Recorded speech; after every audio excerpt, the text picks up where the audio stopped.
দ্বীপটির নাম রাখা হয়েছে চর বিজয়।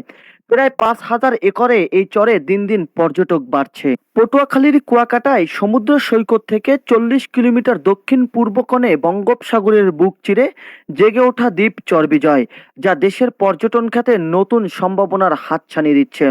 ঘুরতে আসা পর্যটকদের আকর্ষণ এখন এই দ্বীপ।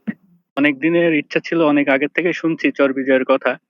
তো এবার আসার আগের থেকেই উদ্দেশ্য ছিল এখানেই আসবো। আস্তে আস্তে বোটে করে সমুদ্রের মাঝপথ দিয়ে আসতে অনেক ভালো লাগলো, অনেক ঢেউ, মাঝে মধ্যে ভয়ও করছে।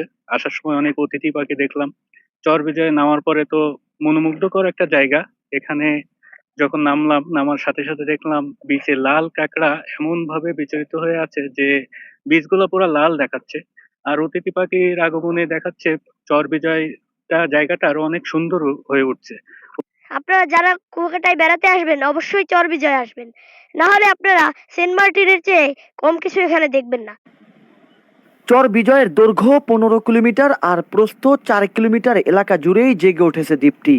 তবে দ্বীপটিতে এখনো কোনো জনবসতি গড়ে ওঠেনি। নেই কোনো গাছপালা। বর্ষার 6 মাস পানিতে ডুবে থাকে, আবার শীত মৌসুমে জেগে ওঠে দ্বীপটি।